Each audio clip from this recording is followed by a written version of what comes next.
paano magkabit ng spandrel. Yan ang ituturo natin ngayon. So, unang-una, dapat merong frame. Ito. Ito kasi pinalitan lang natin yung yung dating pinaming. So, ngayon, spandrel na. Kaya, existing tong frame na to.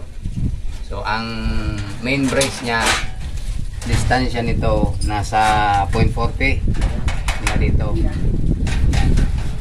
So, dinagdag lang namin yung cross brace nito. Dalawa. So, pwede rin isa sa gitna. Ito po yung kalimitang ginagawa ko. Yung pansarili kong diskarte. Pero yung iba, iba naman yung paraan nila kung paano kinakabit yung frame ng spandrel. So, ito nilagyan ko dalawang cross brace. Yun ang request nung may-ari. So, pag meron ng frame, ito na yung susunod nyo. End molding. Yan. Kalikot yan. Tapos, siyempre, i-revits nyo. Dapat naka-revits yan dito. Yan po. Sa gilid yan. Naka-revits yan. Yan. So, pag meron ng end molding, saka nyo isasalpak tong panel ng spandrel. Unang salang. Ito pong dito yung kantuan ng itong end molding, papakita natin yung kung paano gagawin to sa ibang video. Ito po. So ngayon ito na muna ang panel. Yan. Unang salang yan. Dito yung rivets yan. I-rivets yan dito. Okay, papakita natin.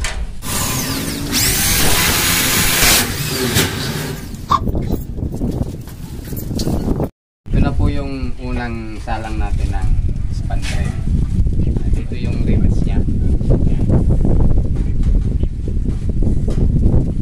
Pagka na-rivets na yan, susunod nyo yung susok-sok ito dito. Ito dapat nakasuksok yan yan. Nakatago yung rivets. Yan po. Yan. Yan. Di ba nakatago yung rivets niya? Ito pala yung mga nakasama ko dito sa project na to. Ito yung pinakapogi natin sa grupo. Charlie Boy. Ito namang isa, si Pong. Pero hindi ito pagong. Sa katunayan, lumilipad to. May pagka Superman. Kasi nung may kinakabitan kami doon sa isang project, bigla itong lumipad. Kaso nga lang, pagbagsak niya, ayun, biyak yung braso. Kaya medyo may pagka-astig din to.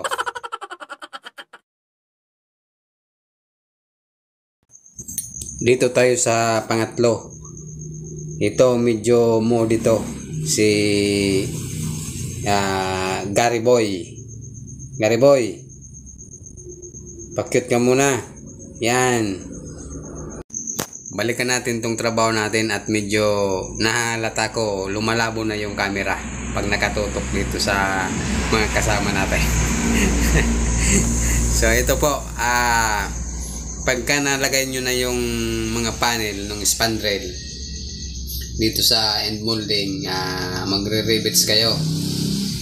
Sa akin yung distansya sana every 5 pieces o kaya 6 Ngayon yung iba,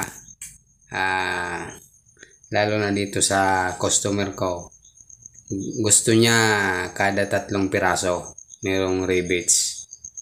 So dun sa mga nakikita ko, lahat yan merong rebates. Kaso nga lang, medyo pangit na yan tignan kasi tad-tad na ng rebates. Pagka kasi tinadtad nyo yan, yung iba niyan parang nalubog na yan kasi napipwersa nung rebates mismo. So mas mabuti hinihilot yan yung enmolding. Meron tayong gagawing video dyan para dyan sa enmolding na yan. So kung